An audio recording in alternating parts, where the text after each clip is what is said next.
Brasil eliminado da Copa e finalmente os brasileiros podem voltar à normalidade. Voltar à realidade de suas vidas, do seu dia a dia. Passar menos tempo se distraindo com aquilo que não vai mudar nada em suas vidas. Quer o Brasil perca, quer o Brasil tivesse ganhado a Copa, nada iria mudar. Então nós brasileiros podemos lembrar e nos perguntar: do que adianta ganhar de todas as nações do mundo no futebol e perder na educação, perder de lavada na saúde, na segurança, na economia e assim vai?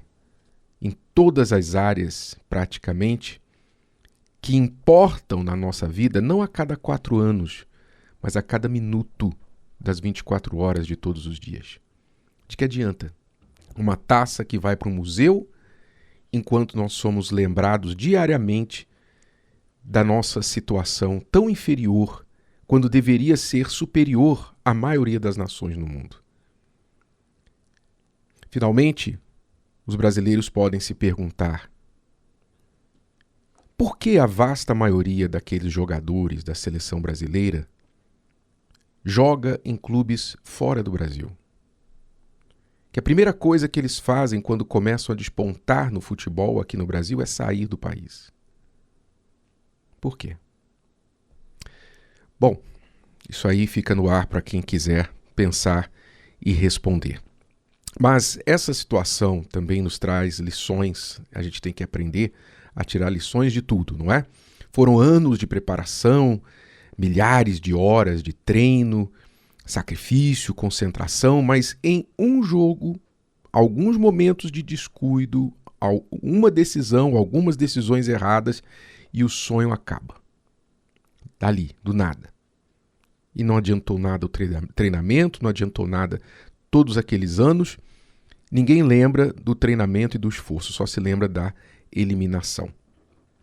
É exatamente isso que o apóstolo Paulo tinha em mente quando ele escreveu lá em sua primeira carta aos Coríntios, capítulo 9. Ele disse assim, até mesmo usando o esporte como analogia, como eu estou fazendo aqui, ele disse assim: não sabeis vós que os que correm no estádio, todos, na verdade, correm, mas um só leva o prêmio? Correi de tal maneira que o alcanceis. E todo aquele que luta, de tudo se abstém. Ele está falando aqui da disciplina exigida para todo atleta que quer vencer. Todo atleta que depende do seu corpo, de alguma técnica física, alguma habilidade física, ele treina rigorosamente e ele aprende a disciplinar o seu corpo na alimentação, no sono, no exercício. Tudo que ele faz e deixa de fazer com o seu corpo para que no momento do desempenho do seu esporte, da sua atividade, ele esteja em forma absoluta para poder fazer o melhor e ter o melhor resultado. Então Paulo diz: todo aquele que luta, de tudo se abstém. Eles o fazem para alcançar uma coroa corruptível. Nós, porém, uma incorruptível. Quer dizer, o troféu que alguns, aliás, que poucos alcançam, né? Da maioria que luta, que disputa, só um que ganha, que leva o troféu para casa, aquele troféu é corruptível, aquele troféu vai para uma estante e, como já aconteceu na própria taça Jules Rimet aqui do Brasil, da Copa de 70, foi roubada. Né? Aquela taça foi roubada, a taça de ouro foi roubada. Então, uma coroa corruptível. Mas nós, porém, lutamos por uma incorruptível, quer dizer, o nosso prêmio, o prêmio espiritual, a vitória na vida espiritual, a vitória da alma que conquista o céu, essa coroa não se corrompe. esse tesouro ninguém pode roubar. Pois eu assim corro, não como a coisa incerta. Assim combato, não como batendo no ar. Antes, subjugo o meu corpo. Em outra tradução, diz, eu esmurro o meu corpo. Eu esmurro o meu corpo, que é uma expressão bem forte, bem próxima do original, do grego, que significa realmente colocar o corpo debaixo de uma pressão física, como o atleta faz. Eu subjugo o meu corpo e o reduzo à servidão, para que, pregando aos outros, eu mesmo não venha de maneira alguma a ficar reprovado. Paulo está falando do domínio próprio, domínio de si mesmo, que é o que nós precisamos entender se nós queremos vencer em tudo na vida. Sabe, quando no esporte alguém vai enfrentar o adversário, esse alguém sabe que esse adversário também se preparou como ele. O adversário, ele veio preparado, ele não foi para o combate sem preparo. E ele não foi para o combate sem estratégia. O adversário tem que estudar o inimigo. Ele estuda o inimigo. Onde estão os pontos fracos? Como é que eu posso vencer o meu oponente? Onde ele é relaxado? Onde ele é deficiente? Onde ele pensa que ele é bom, mas não é tão bom assim? Então o inimigo, ele estuda os pontos fracos do adversário para atacar exatamente onde ele é fraco. Da mesma forma, o pecado, o diabo, que é o grande promotor do pecado, é o grande tentador, o que ele faz? Ele passa o tempo todo estudando você, olhando para você, avaliando você. Como diz o texto sagrado, como um leão faminto andando ao derredor. Ele fica avaliando você, seus comportamentos, suas atitudes, os seus cliques na internet, o que você visita, o que você vê, o que você consome, o que você gosta, o que você fala, as suas inclinações, o seu passado, o seu histórico, os pontos fracos da sua vida. Ele sabe se a sua família é um ponto fraco, ele sabe se a sua vida amorosa é um ponto fraco, ele sabe se o dinheiro é um ponto fraco, se o seu caráter é um ponto fraco. Ele sabe, porque ele estuda você. Ele quer te derrotar. O prêmio é a sua alma. Então ele fica trabalhando para encontrar uma brecha.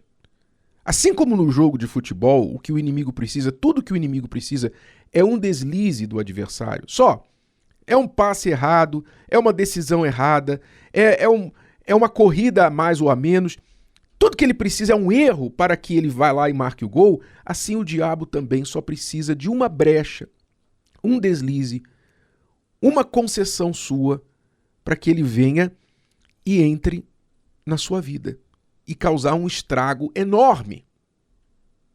Você perde a paz, perde a comunhão com Deus, perde às vezes o casamento, perde tudo. Porque você deslizou e deixou fazer uma concessão. Você não foi disciplinado naquele momento e não disse não para si. É isso que nós precisamos ter entendimento. Que a derrota não começa, assim como no futebol, a derrota não começa ali no jogo. A derrota não começa no placar. A derrota começa quando o domínio próprio termina. As decisões erradas são feitas no dia a dia. Ali começou a derrota. O placar é só o resultado. E a vida que você tem hoje, o placar da sua vida hoje, é resultado de várias escolhas que você vem fazendo ao longo dos anos. Se você quer mudar o placar da sua vida, você quer vencer, você tem que começar a vencer agora, no dia a dia, na escolha. Por exemplo, você está escolhendo ouvir essa mensagem. Você está escolhendo ouvir a palavra de Deus. Não está me ouvindo, mas ouvindo a palavra de Deus que eu estou pregando para você. Isso é uma boa decisão que você está tomando. Ótimo.